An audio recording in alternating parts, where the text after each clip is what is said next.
Director of Investor Relations. You may begin.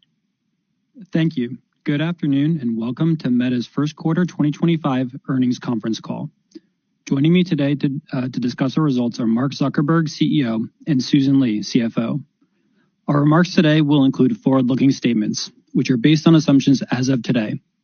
Actual results may differ materially as a result of various factors, including those set forth in today's earnings press release and in our annual report on Form 10-K filed with the SEC. We undertake no obligation to update any forward-looking statement. During this call, we will present both GAAP and certain non-GAAP financial measures. A reconciliation of GAAP to non-GAAP measures is included in today's earnings press release. The earnings press release and an accompanying investor presentation are available on our website at investor.meta.com. And now I'd like to turn the call over to Mark. All right. Thanks, Ken. Thanks, everyone, for joining today. We've had a strong start to the year. Our community keeps growing with more than 3.4 billion people now using at least one of our apps each day. Our business is also performing very well, and I think we're well positioned to navigate the macroeconomic uncertainty. The major theme right now, of course, is how AI is transforming everything we do. And as we continue to increase our investments and focus more of our resources on AI, I thought it would be useful today to lay out the 5 major opportunities that we are focused on. Those are improved advertising, more engaging experiences, business messaging, Meta AI, and AI devices. And these are each long-term investments that are downstream from us building general intelligence and leading AI models and infrastructure. Even with our significant investments, we don't need to succeed in all of these areas to have a good ROI. But if we do, then I think that we will be wildly happy with the investments that we are making. The first opportunity is improved advertising. Our goal is to make it so that any business can basically tell us what objective they're trying to achieve, like selling something or getting a new customer, and how much they're willing to pay for each result. And then we just do the rest. Businesses used to have to generate their own ad creative and define what audiences they wanted to reach. But AI has already made us better at targeting and finding the audiences that will be interested in their products than many businesses are themselves. And that keeps improving. And now AI is generating better creative options for many businesses as well.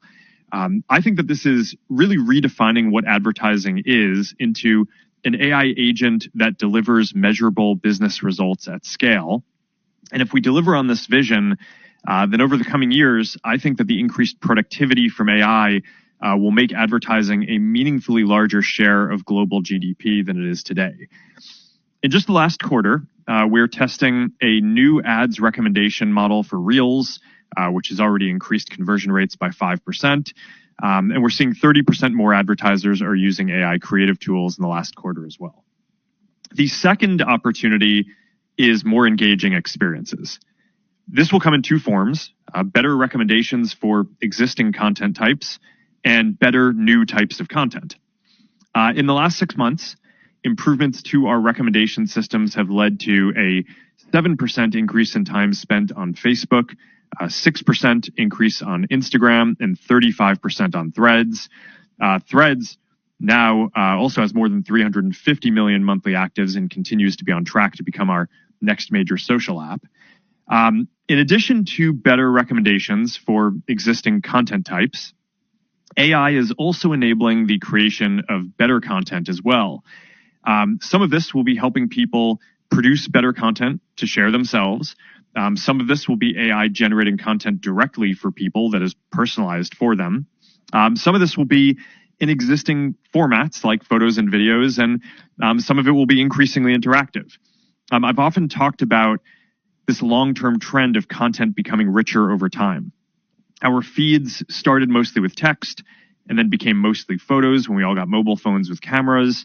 And then became mostly video when mobile networks became fast enough to handle that well. We are now in the video era, but I don't think that this is the end of the line. In the near future, I think that we're going to have content in our feeds that you can interact with and that it'll interact back with you rather than you just watching it. Over the long term, as AI unlocks more productivity in the economy, I also expect that people will spend more of their time on entertainment and culture, which will create an even larger opportunity to create more engaging experiences across all of these apps. The third opportunity is business messaging. Right now, the vast majority of our business is advertising in feeds on Facebook and Instagram. But WhatsApp now has more than 3 billion monthly actives, with more than 100 million people in the US and growing quickly there. Messenger is also used by more than 1 billion people each month, and there are now as many messages sent each day on Instagram as there are on Messenger. So business messaging should be the next pillar of our business. In countries like Thailand and Vietnam, where there is a low cost of labor, we see many businesses conduct commerce through our messaging apps. There's actually so much business through messaging that those countries are both in our top 10 or 11 by revenue, even though they're ranked in the 30s in global GDP. This phenomenon hasn't yet spread to developed countries because the cost of labor is too high to make this a profitable model before AI, but AI should solve this.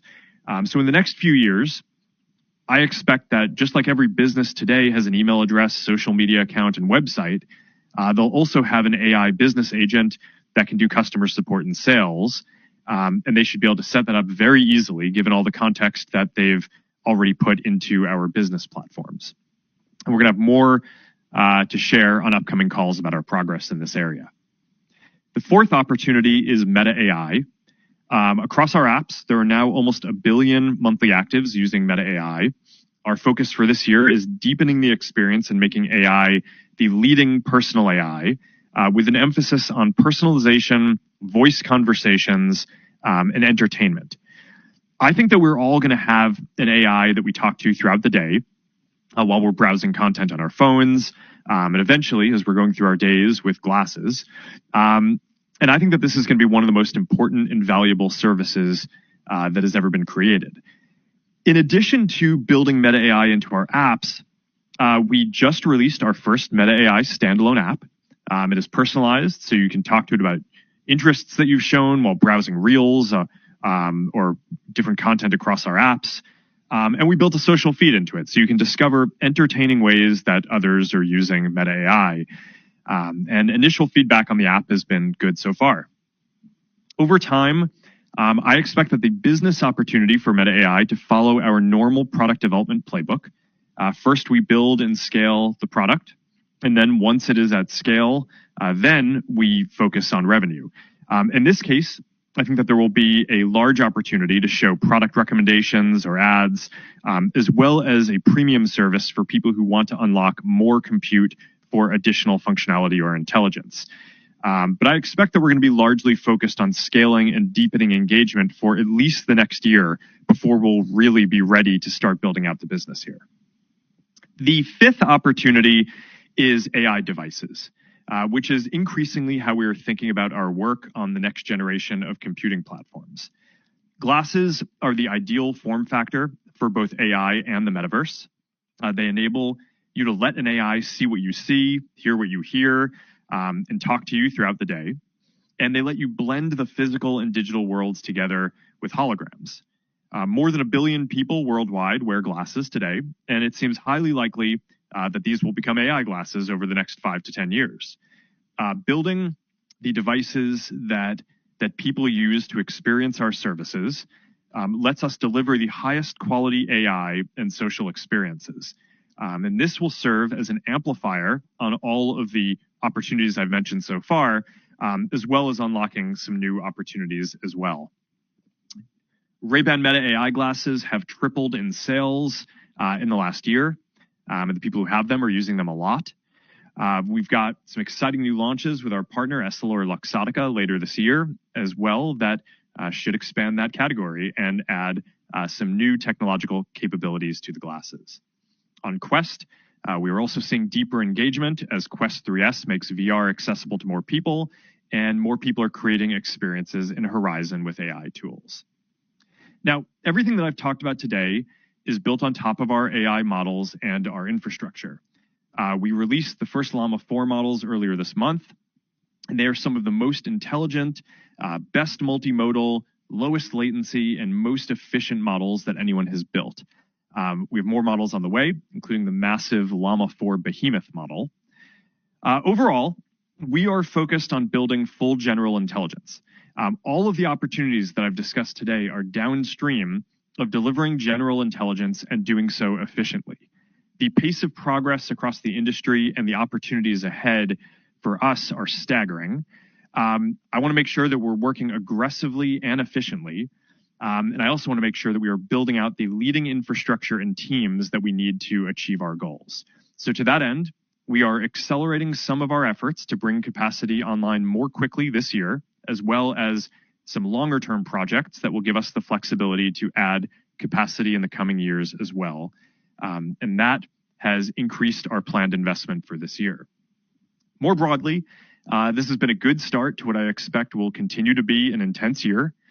We've got a lot more exciting work in the pipeline that I'm looking forward to sharing soon.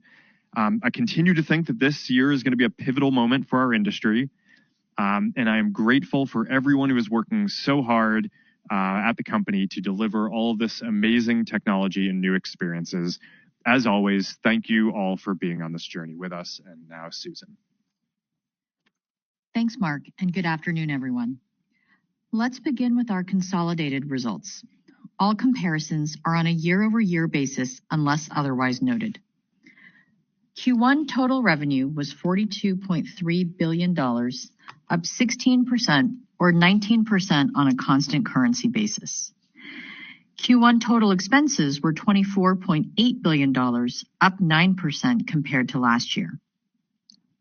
In terms of the specific line items, cost of revenue increased 14%, driven primarily by higher infrastructure costs and payments to partners, partially offset by a benefit from the previously announced extension of server useful lives.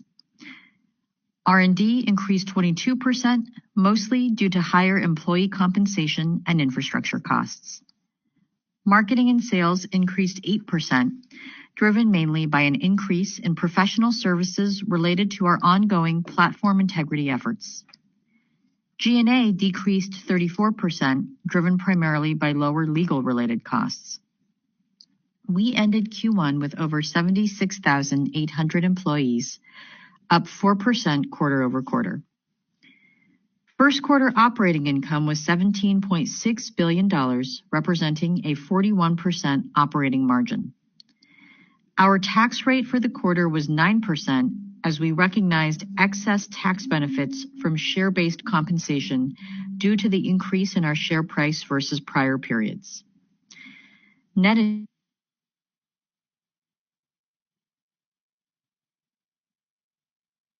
expenditures, including principal payments on finance leases, were $13.7 billion, driven by investments in servers, data centers, and network infrastructure. Free cash flow was $10.3 billion. We repurchased $13.4 billion of our Class A common stock and paid $1.3 billion in dividends to shareholders, ending the quarter with $70.2 billion in cash and marketable securities and $28.8 billion in debt. Moving now to our segment results. I'll begin with our Family of Apps segment. Our community across the Family of Apps continues to grow, and we estimate more than 3.4 billion people used at least one of our Family of Apps on a daily basis in March. Q1 total Family of Apps revenue was $41.9 billion, up 16% year over year. Q1 Family of Apps ad revenue was $41.4 billion, up 16% or 20% on a constant currency basis. Within ad revenue, the online commerce vertical was the largest contributor to year-over-year growth. On a user geography basis, ad revenue growth was strongest in Rest of World and North America at 19% and 18%, respectively. Europe and Asia Pacific grew 14% and 12%. In Q1, the total number of ad impressions served across our services increased 5%, and the average price per ad increased 10%. Impression growth was mainly driven by Asia Pacific.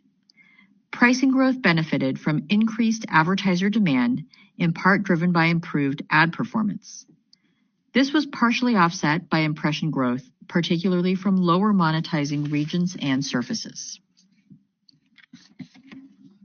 Family of Apps other revenue was $510 million, up 34%, driven mostly by business messaging revenue growth from our WhatsApp business platform, as well as Meta Verified subscriptions. We continue to direct the majority of our investments toward the development and operation of our Family of Apps. In Q1, Family of Apps expenses were $20.1 billion, representing 81% of our overall expenses.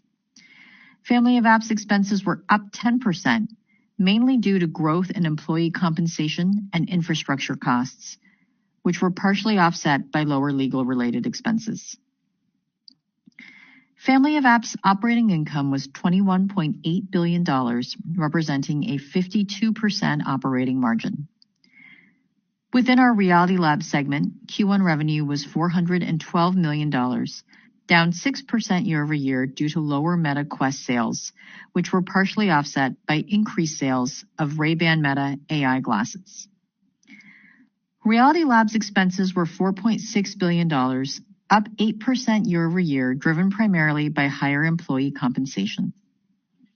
Reality Labs operating loss was $4.2 billion.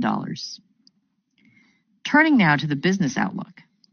There are two primary factors that drive our revenue performance: our ability to deliver engaging experiences for our community and our effectiveness at monetizing that engagement over time.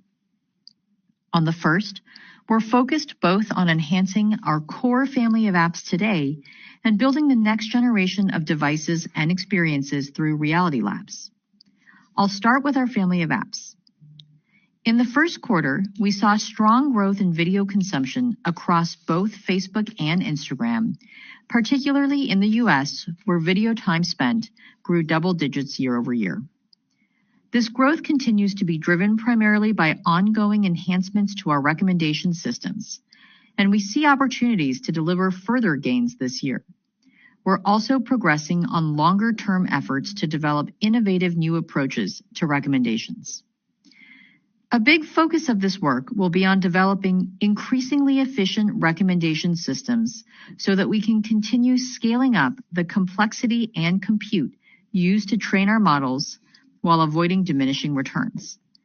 There are promising techniques we're working on that will incorporate the innovations from LLM model architectures to achieve this. Another area that is showing early promise is integrating LLM technology into our content recommendation systems. For example, we're finding that LLM's ability to understand a piece of content more deeply than traditional recommendation systems can help better identify what is interesting to someone about a piece of content, leading to better recommendations. We began testing using Llama in Threads recommendation systems at the end of last year, given the app's text-based content, and have already seen a 4% lift in time spent from the first launch. It remains early here, but a big focus this year will be on exploring how we can deploy this for other content types, including photos and videos. We also expect this to be complementary to Meta AI, as it can provide more relevant responses to people's queries by better understanding their interests and preferences through their interactions across Facebook, Instagram, and Threads. Earlier this year, we began testing the ability for Meta AI to better personalize its responses by remembering certain details from people's prior queries and considering what that person engages with on our apps. We are already seeing this lead to deeper engagement with people we've rolled it out to, and it is now built into Meta AI across Facebook, Instagram, Messenger, and our new standalone Meta AI app in the US and Canada. We're also continuing to focus on helping people connect over content. In Q1, we launched a new experience on Instagram in the US that consists of a feed of content your friends have left a note on or liked, and we're seeing good results. We also just launched Blend, which is an opt-in experience in direct messages that enables you to blend your Reels algorithm with your friends to spark conversations over each other's interests. These features all lean into Instagram's position at the intersection of entertainment and social connection. WhatsApp remains at its core a private messaging app, but it has evolved to also become a place people come to get updates from accounts they are connected to or follow. Today, there are tens of billions of views of status posts on WhatsApp each day, and we continue to invest in the Updates tab as a place people can go to do more. Creators remain another big focus for us, and we're investing in tools to help them produce the best original content on our platforms. Last week, we launched our standalone Edits app, which supports the full creative process for video creators, from inspiration and creation to performance insights. Edits has an ultra-high resolution short-form video camera and includes generative AI tools that enable people to remove the background of any video or animate still images, with more features coming soon. Moving to Reality Labs, we're seeing very strong traction with Ray-Ban Meta AI glasses, with over 4 times as many monthly actives as a year ago, and the number of people using voice commands is growing even faster as people use it to answer questions and control their glasses. This month, we fully rolled out live translations on Ray-Ban Meta AI glasses to all markets for English, French, Italian, and Spanish. Now, when you are speaking to someone in one of these languages, you'll hear what they say in your preferred language through the glasses in real time. Now to the second driver of our revenue performance, increasing monetization efficiency. The first part of this work is optimizing the level of ads within organic engagement. We continue to optimize ad supply across each service to better deliver ads at the time and place they are most relevant to people. We are also starting to introduce ads on unmonetized services like Threads, which we opened up to all eligible advertisers this month to reach people in over 30 different markets to start, including the US. As we do for any newly monetized service, we expect to gradually ramp ad supply as we optimize the ad formats and ensure they feel native to the app. We don't expect Threads to be a meaningful driver of overall impression or revenue growth in 2025. The second part of increasing monetization efficiency is improving marketing performance. We're continuing to improve our ad systems by developing new modeling technologies to more efficiently predict the right ad to show. In Q1, we introduced our new Generative Ads Recommendation Model, or GEM, for ads ranking. This model uses a new architecture we developed that is twice as efficient at improving ad performance for a given amount of data and compute. This efficiency gain enabled us to significantly scale up the amount of compute we use for model training, with GEM trained on thousands of GPUs, our largest cluster for ads training to date. We began testing the new model for ads recommendations on Facebook Reels earlier this year and have seen up to a 5% increase in ad conversions. We're now rolling it out to additional services across our apps. On the ads product side, we're seeing continued momentum with our Advantage Plus suite of AI-powered solutions. We've been encouraged by the initial tests of our streamlined campaign creation flow for sales, app, and lead campaigns, which starts with Advantage Plus turned on from the beginning for advertisers. In April, we rolled this out to more advertisers and expect to complete the global rollout later this year. We're also seeing strong adoption of Advantage Plus Creative. This week, we are broadening access of video expansion to Facebook Reels for all eligible advertisers, enabling them to automatically adjust the aspect ratio of their existing videos by generating new pixels in each frame to optimize their ads for full screen surfaces. We also rolled out image generation to all eligible advertisers, and this quarter, we plan to continue testing a new virtual try-on feature that uses GenAI to place clothing on virtual models, helping customers visualize how an item may look and fit. Last, we continue to evolve our ads platform to drive results that are optimized for each business's objectives and the way they measure value. One example of this is our incremental attribution feature. which enables advertisers to optimize for driving incremental conversions, or conversions we believe would not have occurred without an ad being shown. We're seeing strong results in testing so far, with advertisers using incremental attribution in tests, seeing an average 46% lift in incremental conversions compared to their business-as-usual approach. We expect to make this available to all advertisers in the coming weeks. Next, I would like to discuss our approach to capital allocation. Our primary focus remains investing capital back into the business, with infrastructure and talent being our top priorities.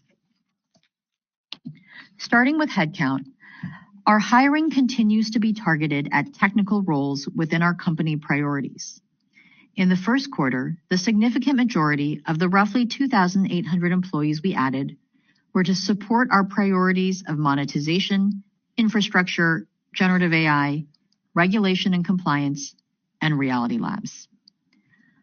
On infrastructure, we have two primary focuses to meet the growing compute needs of our services and AI initiatives.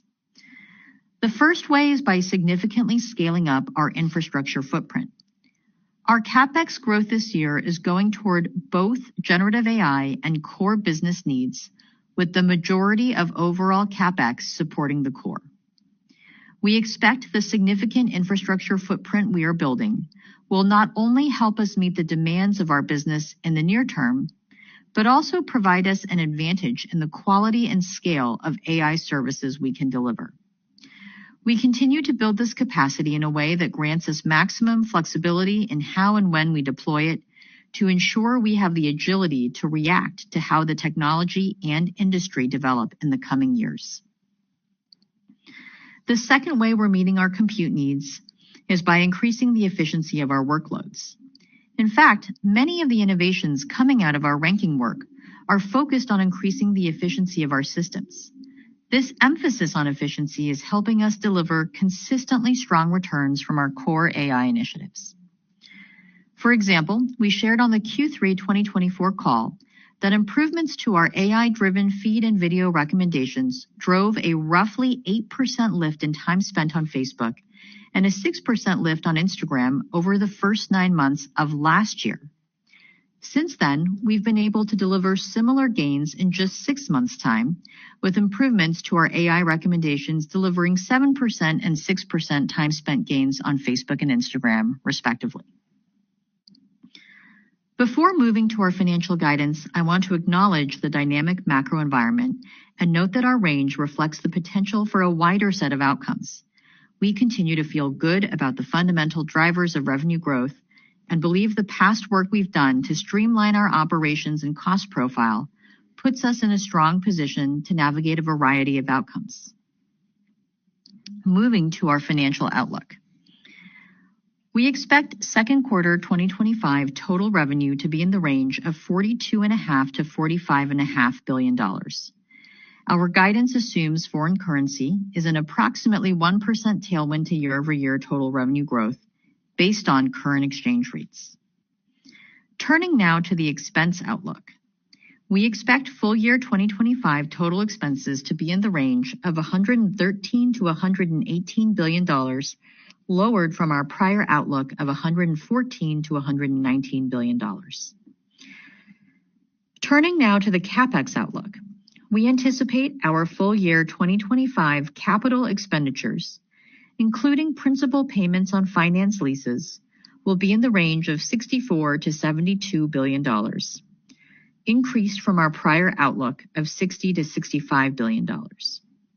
This updated outlook reflects additional data center investments to support our AI efforts, as well as an increase in the expected cost of infrastructure hardware.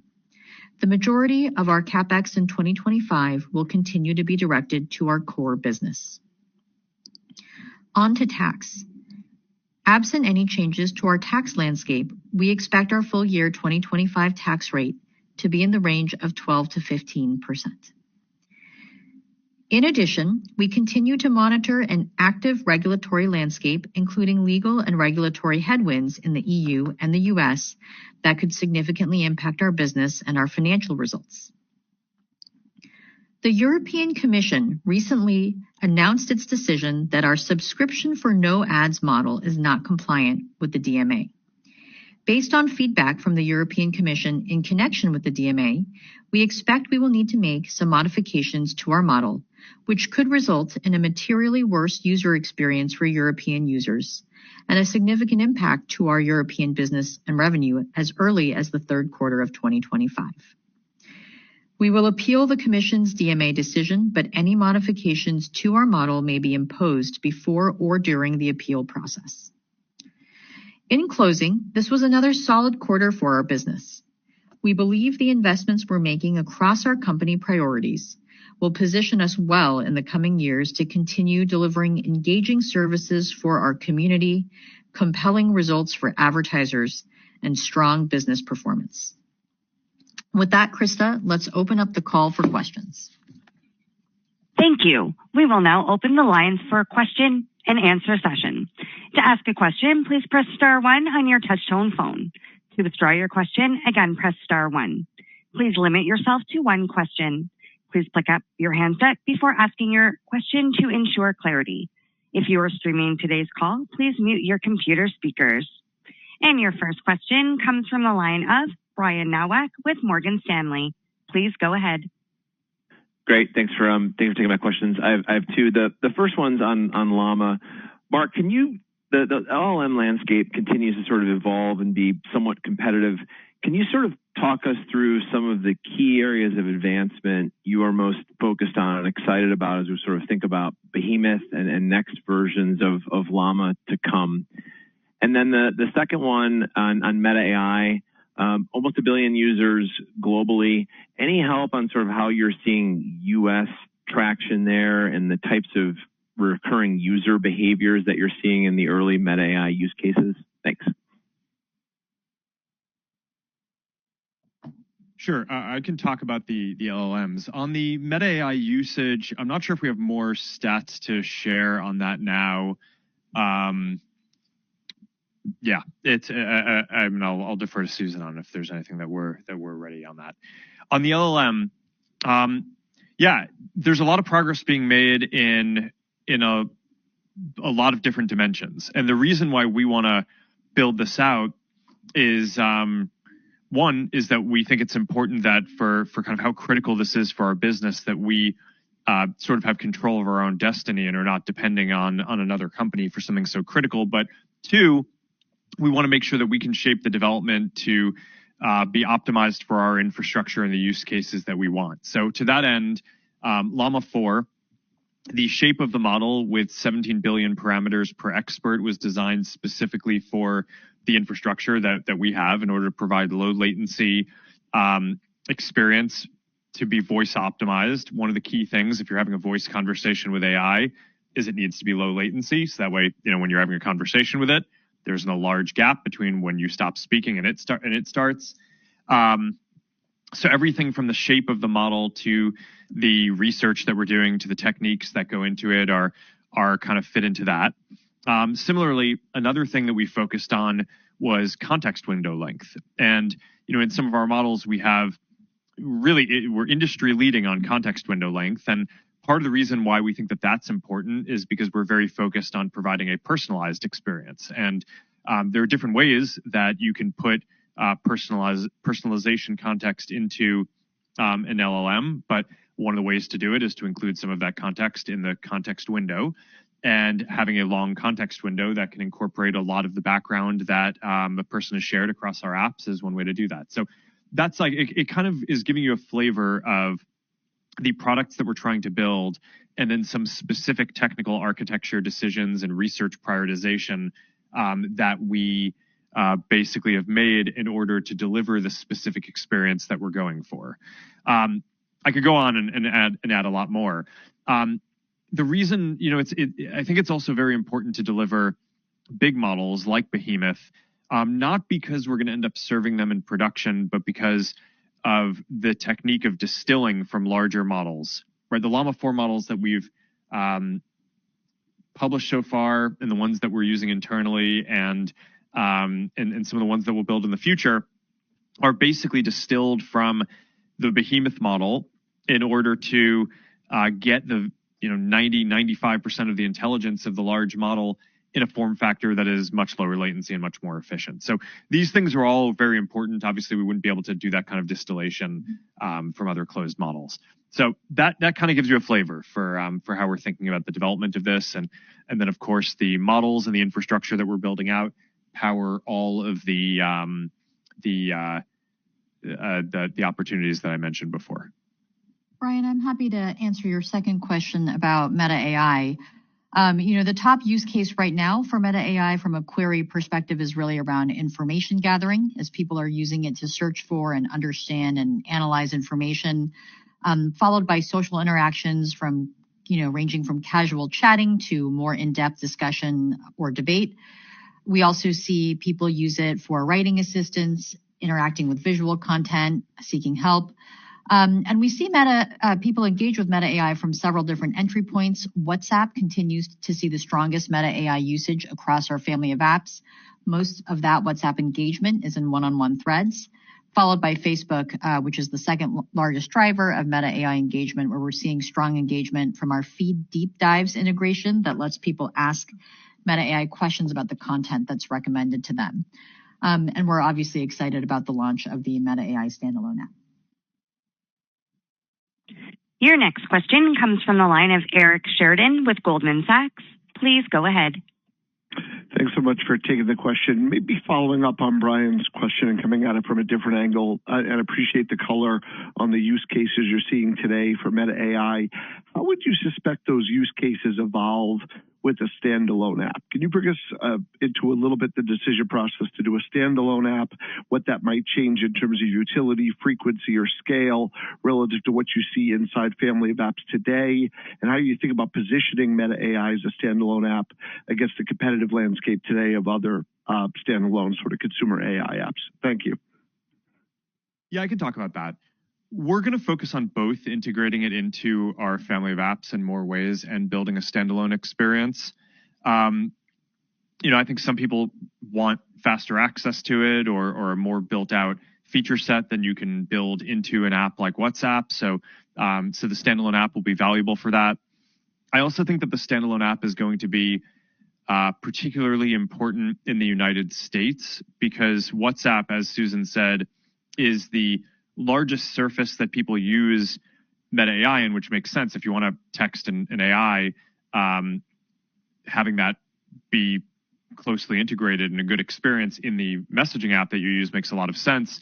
But while we have more than 100 million people use WhatsApp in the United States, we're clearly not the primary messaging app in the United States at this point. iMessage is. We hope to become the leader over time. But we're in a different position there than we are in most of the rest of the world on WhatsApp. So I think that the Meta AI app as a standalone is going to be particularly important in the United States to establishing leadership in as the main personal AI that people use. But we're going to keep on advancing the experiences across the board in all of these different areas. Your next question comes from the line of Justin Post with Bank of America. Please go ahead.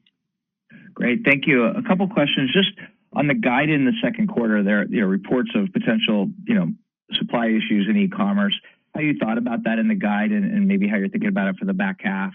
And then a bigger picture question, your CapEx spend is now close to some hyperscalers with very big client bases. Just help us conceptualize the kind of ecosystem you're building with your CapEx. I know you gave a lot of help on the intro, but maybe the ROI works without direct enterprise spend to drive revenues. How you're thinking about that? Thank you. Thanks, Justin. On the Q2 guide, there's uncertainty, obviously, in how the macro environment will evolve over time and how that could impact different segments of our business. Our Q2 revenue outlook aims to factor that in, and that's partly why the $3 billion range reflects the potential for a wider range of outcomes. Specifically, we have seen some reduced spend in the U.S. from Asia-based e-commerce exporters, which we believe is in anticipation of the de minimis exemption going away on May 2nd. A portion of that spend has been redirected to other markets, but overall spend for those advertisers is below the levels prior to April. But our Q2 outlook, reflects the trends we're seeing so far in April, which have generally been healthy. So it's very early. Hard to know how things will play out over the quarter, and certainly harder to know that for the rest of the year. Your second question is about why we're investing more in CapEx. And, we really believe that our ability to build world-class infrastructure gives us a meaningful advantage in both developing the leading AI technology and services over the coming years. And there are a lot of opportunities also for us to improve our core business by putting more compute against our ads and recommendation work.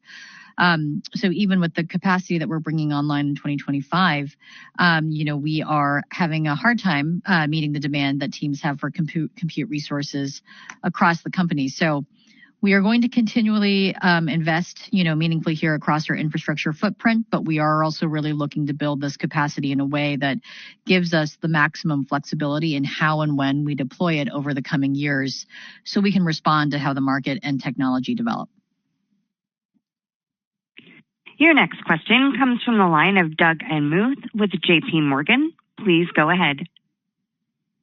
Thanks for taking the questions. I just wanted to follow up on CapEx and infrastructure spending. Just on the higher range for CapEx, can you just help us understand how much of that is tied to the additional data center investments versus the increased hardware costs, and really what's driving those higher hardware costs? And then separately, there have been some articles suggesting that you've been looking to partner to share some of the costs of the AI infrastructure build out. Can you just help us understand your thought process there and some of the pros and cons of going alone versus partnering? Thanks. Thanks, Doug. So our increased CapEx outlook, reflects both of those updates. The increased data center spend this year as we have made some adjustments to flex our build strategy that will enable us to really stand up capacity more quickly, both in 25 and 26. We haven't broken down sort of the exact drivers. The higher costs we expect to incur for infrastructure hardware this year really comes from, suppliers who source from countries around the world. And there's just a lot of uncertainty around this given the ongoing trade discussions. And so that is both reflected in the wider range that we are giving. And we're also working on, on our end on mitigations by optimizing our supply chain. And our outlook is really trying to reflect our best understanding of the potential impact this year, across all of that uncertainty. On the second part of your question, we are, we're pleased to have partners investing alongside us and bringing Llama to market, like AWS and Azure, who are helping us host Llama. We're always looking for opportunities to continue deepening or expanding those partnerships, but we are funding the infrastructure that is being used to train Llama, and we don't have any expectation that that will change at this point. Your next question comes from the line of Mark Shmulik with Bernstein. Please go ahead. Yes, thanks for taking the questions.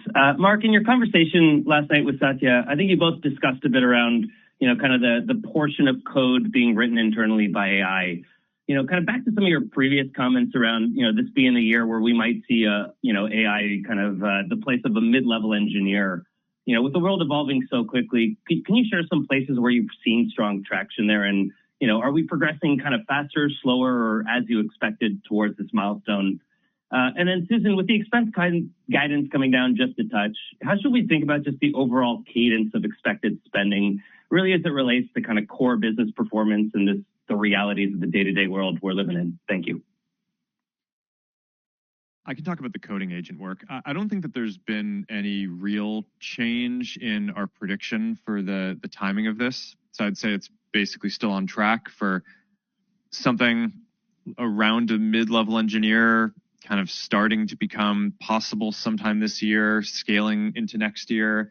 So I'd expect that, by the middle to end of next year, AI coding agents are going to be doing a substantial part of AI research and development. So we're focused on that. Internally, we're also very focused on building AI agents or systems that can help, run different experiments to increase recommendations across our other AI products, that like the ones that do recommendations across our feeds and things like that. So I think that if it works, should just accelerate our progress in those areas. That's the basic bet that we're making. Your second question about our lowered expense outlook, really we are 4 months into the year. The lowered outlook reflects more refined forecasts, including updated expectations for both employee compensation as well as some other non-headcount related operating expenses this year. And that's partially offset by higher expected infrastructure costs related to our increased CapEx outlook, as well as higher expected Reality Labs cost of goods sold. And we've maintained our $5 billion range, just given the more dynamic operating environment that we're in. And what I would say is, our investment posture today reflects, the significant opportunities that we see across each of the company and priorities that we're investing in this year. We will obviously continue evaluating depending on how macro conditions more broadly evolve. But we really feel like these are big strategic priorities for us and are critical for us to continue investing in. And in fact, I think one of the aims of our efficiency work over the last 2 years was to put us in a stronger financial position so that we can continue investing in key priorities through tougher financial cycles. Your next question comes from the line of Ross Sandler with Barclays. Please go ahead. Great.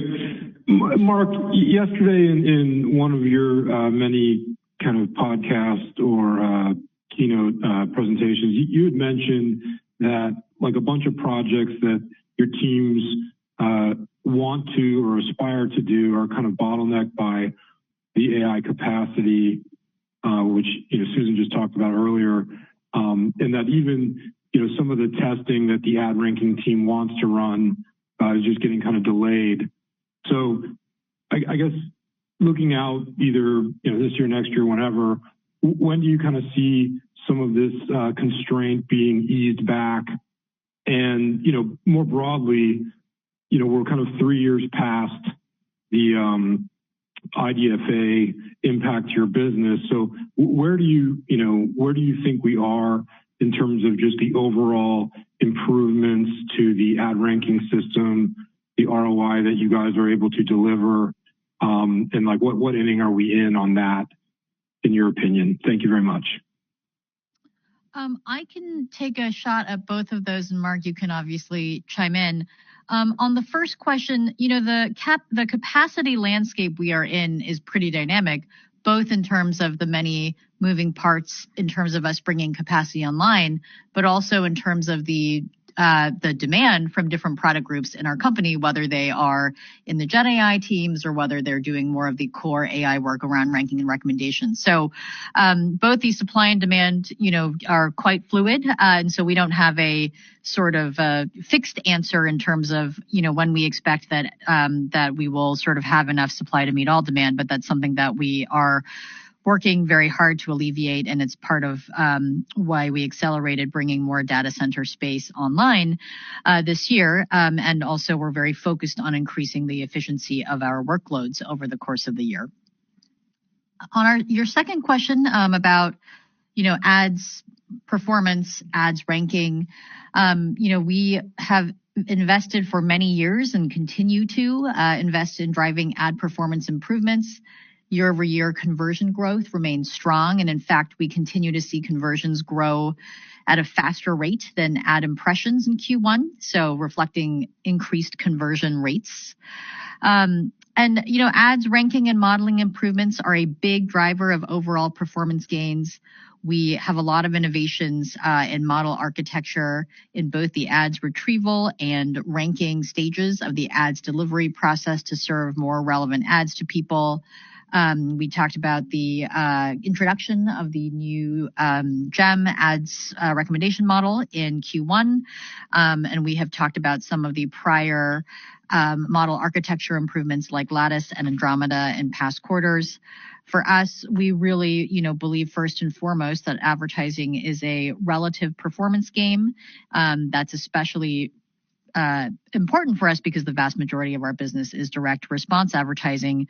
So we feel good about how the prior investments are paying off, and we continue to invest in a lot of different work to constantly improve our ads ranking and recommendations performance.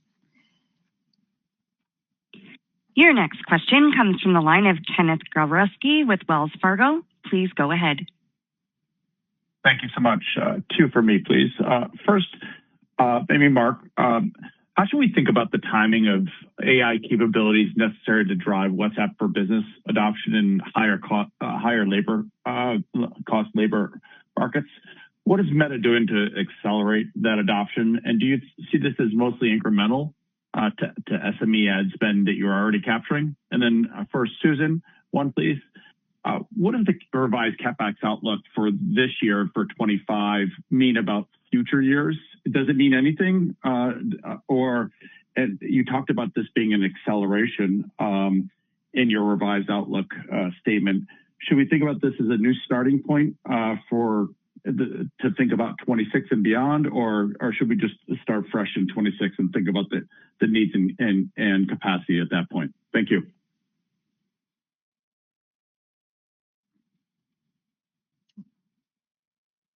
I'm happy to take. I'll go ahead and take both of those, and Mark, you should feel free to chime in wherever you would like. So Mark talked a little bit about our general vision that every business will soon, have an AI that is an expert on their business for their customers to talk to, in the same way that today they've got email and websites, social media presences, etc. We are currently testing business AIs with a limited set of businesses in the U.S. And a few additional countries on WhatsApp Messenger and on ads on Facebook and Instagram. We've been starting with small businesses and focusing first on helping them sell their goods and services with business AIs. But ultimately, we are working on tools to support businesses at every stage of the customer funnel, from lead generation to order management and customer service. And a core area that we're addressing right now is really the ability for businesses to customize and control the agent to achieve the outcome that they want. So we've launched a new agent management experience and dashboard that makes it easier for businesses to train their AI based on existing information on their website or WhatsApp profile or their Instagram and Facebook pages. And we're starting with the ability for businesses to activate AI in their chats with customers. We are also testing business AIs on Facebook and Instagram ads that you can ask about product and return policies or assist you in making a purchase within our in-app browser. So again, the ultimate vision is to build an experience that serves customers across all of these different services and apps. No matter where you engage with the business AI, it should be one agent that recalls your history and your preferences. And we're hearing encouraging feedback, particularly that adopting these AIs are saving the businesses that we're testing with a lot of time and helping to determine which conversations make sense for them to spend more time on.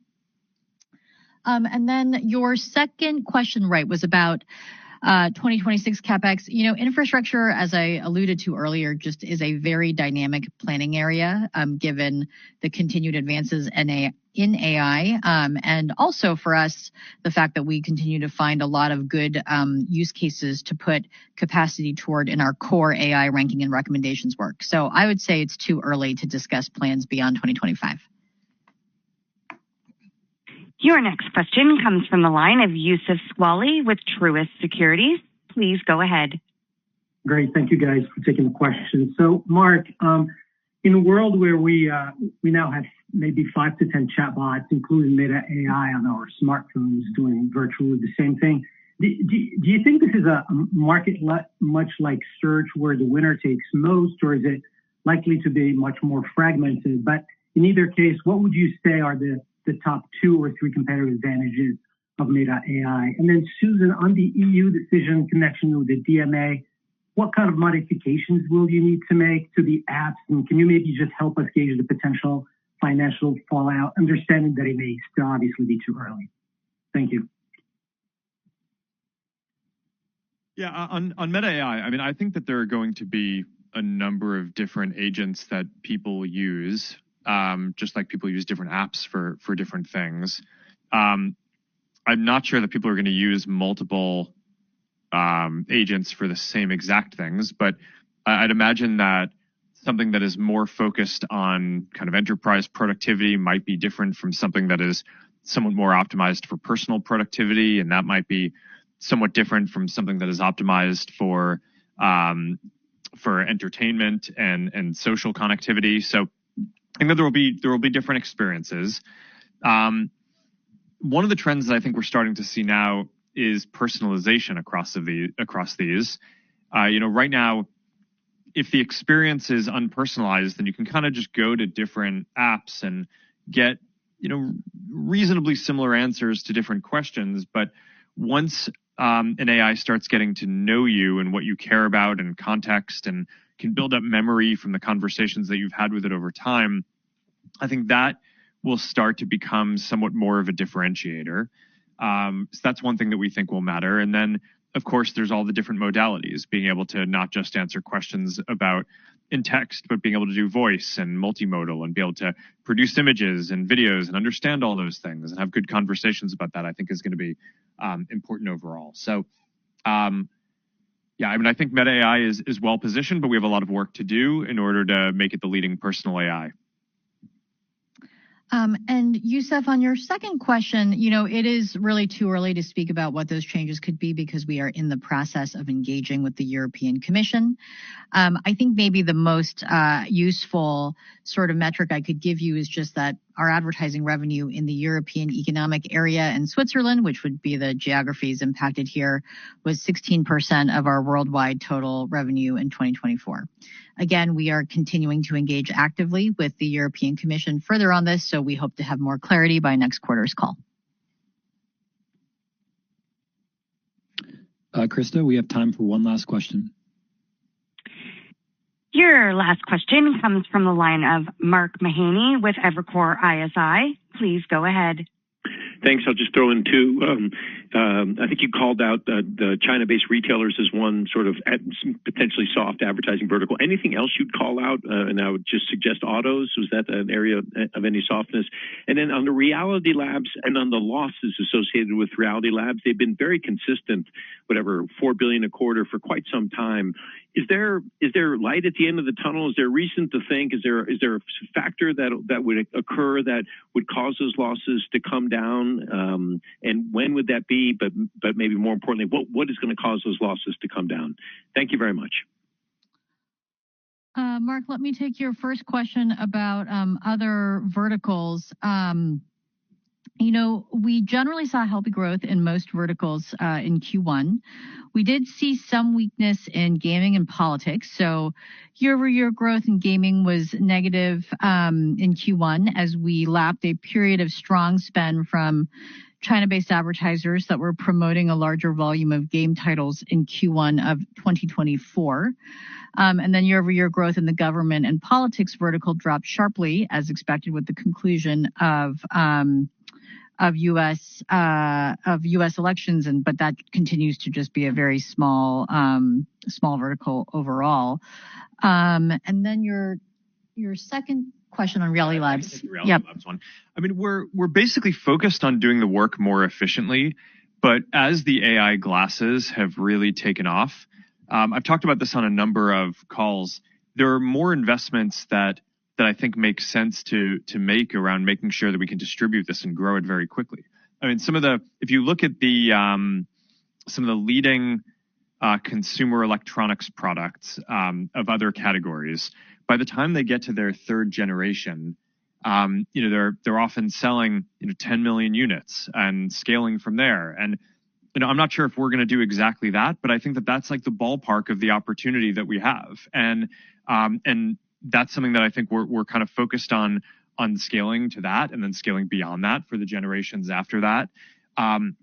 So I think some of the effort that we're doing is we're going to get more efficient in some parts of the work that we do, but then as a bunch of the products start to hit and start to grow even bigger than the number that I just said is just sort of like the sort of a near term milestone, then I think we'll continue scaling in terms of distribution. And then at some point, just like the other products that we build out, we will feel like we're at a sufficient scale that we're going to primarily focus on making sure that we're monetizing and building an efficient business around it. But that's kind of where we're at on it. We're definitely focused on doing the work more efficiently, but also very optimistic about what we're seeing in the results, especially on the AI glasses side. Great. Thank you, everyone, for joining us today. Excuse me. And we look forward to speaking to you again soon.